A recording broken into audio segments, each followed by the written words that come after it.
Bismillah. Assalamualaikum warahmatullahi wabarakatuh.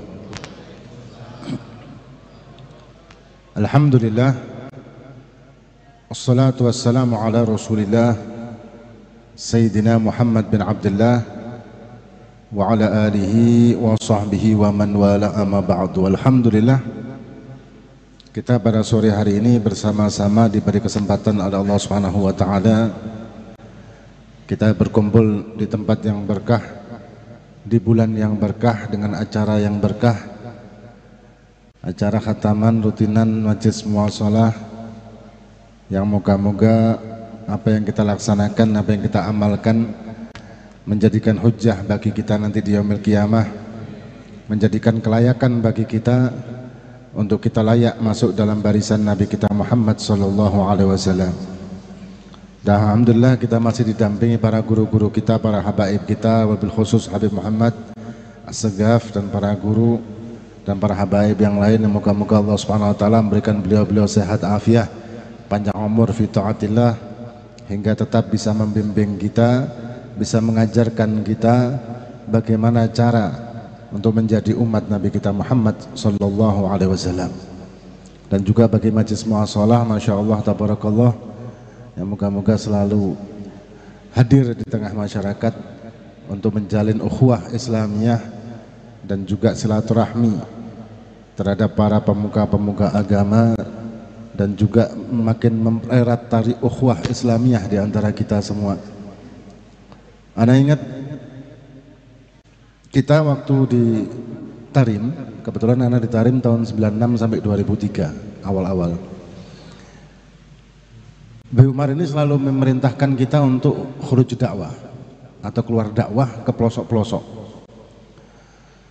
Dan wasiat beliau atau pesan beliau, setiap kita masuk ke satu daerah, yang pertama kali kita lakukan bukan kita ceramah di masjid atau bukan kita bikin majelis atau apa, enggak. Yang pertama kali yang kita lakukan harus kita ini silaturahmi ke a'yan, silaturahmi ke para tokoh-tokoh setempat, tokoh-tokoh agama, ulama, kiai kalau di Jawa, guru kalau di sini, para habaibnya.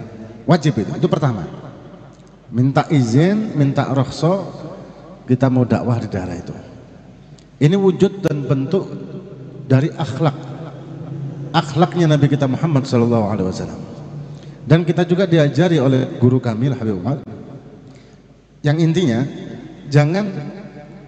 kita ini jangan mengajak orang kepada ente, kepada kita maksudnya. Jangan kalian mengajak orang kepada Anda, jangan Anda mengajari orang untuk cinta kepada Anda, tapi ajalah orang itu untuk mengenal dan mencintai Allah dan Rasul. Jadi ajaklah orang sebanyak-banyaknya untuk mencintai Allah dan Rasul, bukan mencintai kamu atau majelismu. Ini juga merupakan bentuk dari keikhlasan dalam berdakwah.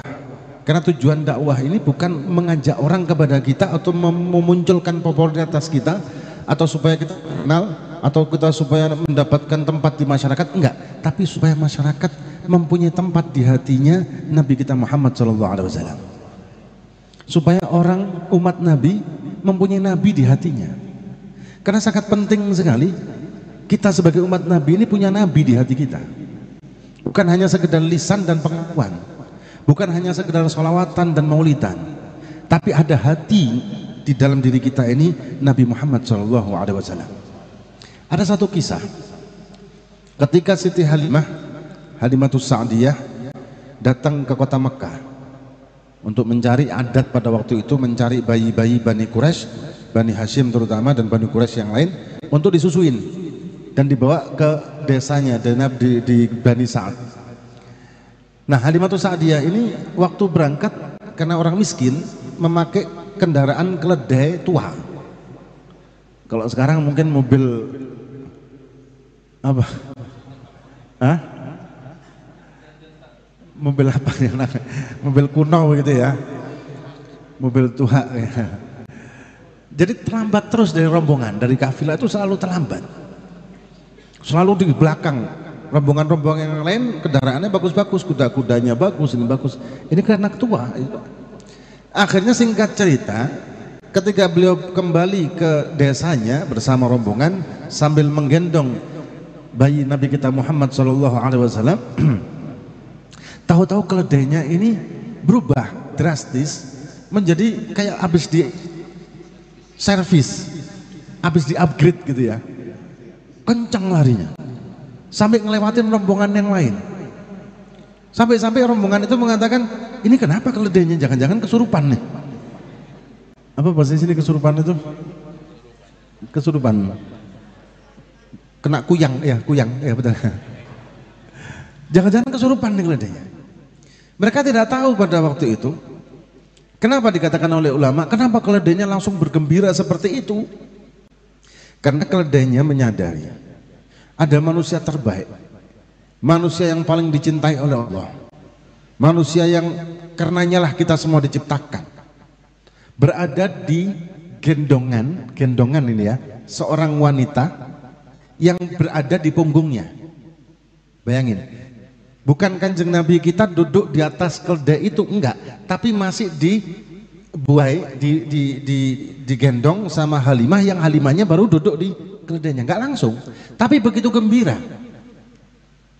Bagaimana kata ulama, kalau di hati seorang mukmin muslim, sedangkan ini keledai tidak punya akal, binatang, gembiranya begitu luar biasa, kehidupannya berubah. Bagaimana seorang muslim mukmin berakal, ada Nabi di hatinya, bagaimana gembiranya hidup kita, bagaimana nyamannya hidup kita, bagaimana nikmatnya hidup kita. Karena cinta yang paling tidak menyakitkan adalah cinta kepada Nabi Muhammad SAW. Cinta itu menyakitkan. Cinta itu menyakitkan. Cinta seorang anak kepada ibu, ibu kepada anak, ayah kepada anak, anak kepada ayah, suami kepada istri, istri kepada suami, bahkan cinta seorang guru kepada murid dan sebaliknya. Itu terkadang menyakitkan. Terkadang menyakitkan. Ketika kita tidak terbalaskan cinta, apalagi ketika kita tidak terbalaskan cinta, pasti menyakitkan. Ada hal-hal tertentu yang bikin kita sakit. Seorang istri misalkan ketika suaminya lupa ulang tahunnya, sakit kan itu? Bujur gak? Bujur gak ada bu? Lupa ulang tahunnya istri atau lupa anniversary-nya, hari ulang tahun pernikahan, bisa sakit hati berbulan-bulan itu.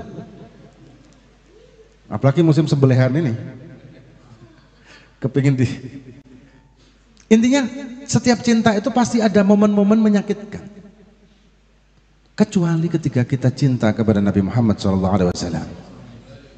Karena sebelum cinta kita terbalaskan, beliau sudah membalas cinta kita sebelum kita cinta sama beliau. Cinta kebanyakan ingin dibalas, umumnya orang ingin dibalas cintanya. Tapi Nabi kita Muhammad SAW sudah cinta sama kita sejak kita belum mencintainya, bahkan belum mengenalnya, bahkan belum lahir pun Nabi sudah mencintai kita.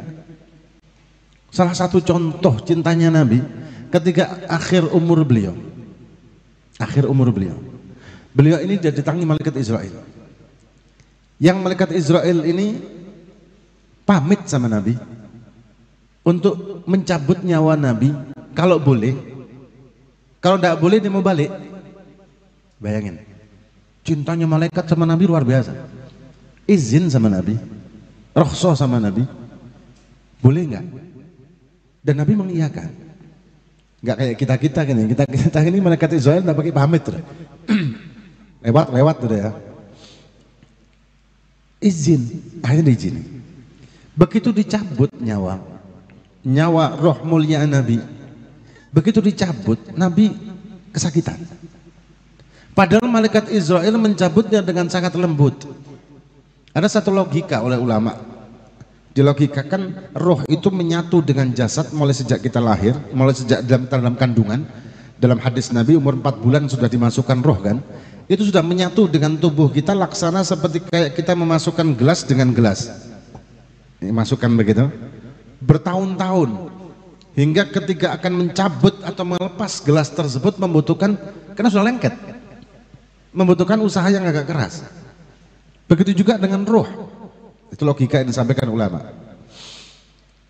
Sakit Nabi, padahal sangat pelan dan sangat lembut dan sangat hati-hati. Tanya Nabi kita, malaikat Israel, apakah seperti ini rasa sakitnya? Naam ya Nabi, tapi ini sudah, bahasa kita ya, ini sudah saya halusin nih, udah saya lembutin nih. Apa kata Nabi? Sakitnya umatku ketika kau cabut nyawa, aku tanggung sekarang. Mana hadis, mana kalimat seperti itu. Intinya rasa sakitnya umatnya Nabi ketika dicabut nyawa oleh malaikat Israel ditanggung oleh Nabi Muhammad SAW. Gimana nggak cinta Nabi sama kita, luar biasa. Padahal kita belum lahir. Bahkan nanti ketika kita akan melewati sirat atau jembatan, yang jembatan ini lebih tajam dari pedang, lebih halus dari rambut. Dan ada beberapa riwayat mengatakan 7 tahun mendaki, 7 tahun menurun, 7 tahun mendatar, 21 tahun perjalanan di atas jahanam. Yang kita akan melewati di situ dengan amal. Bukan dengan kesaktian atau keahlian akrobat kita, bukan, tapi dengan amal. Amal kita yang membentuk cahaya berupa jembatan. Dan Nabi berada di tepian sambil gelisah Nabi, cemas Nabi dengan mengatakan umati salim salim. Nabi masih memikirkan kita umatnya yang kita belum tentu memikirkan Nabi.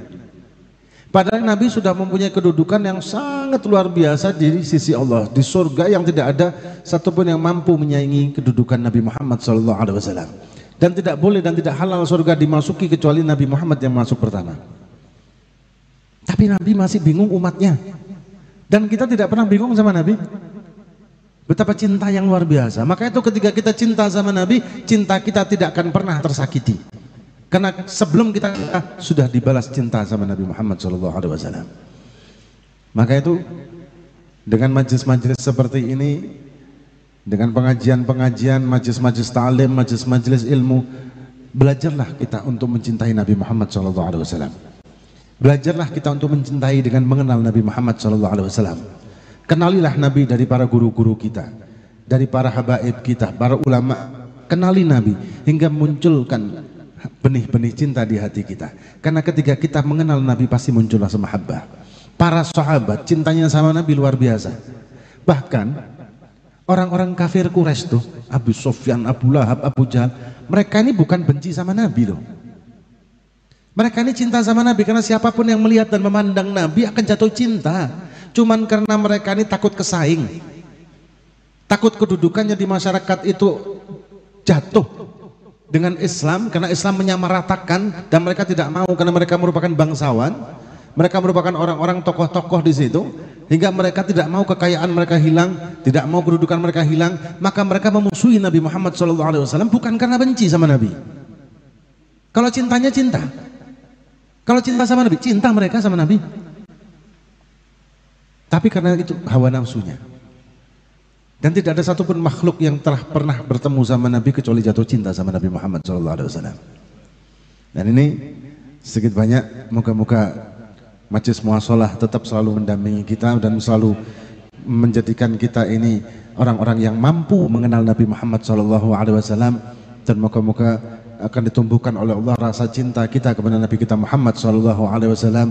Dan moga-moga kelak nanti di yaumil kiamah kita bersama para guru-guru kita, para habaib kiai kita dibimbing dan dipimpin masuk ke dalam barisan Nabi Muhammad SAW, dan kita dipandang oleh Nabi dengan pandangan ridha, dengan pandangan mahabbah, dan moga-moga kita diakui oleh Nabi sebagai umatnya zahir batin dunia dan akhirat. Hada ma'akulakum wa la afu minkum. Wassalamualaikum warahmatullahi wabarakatuh.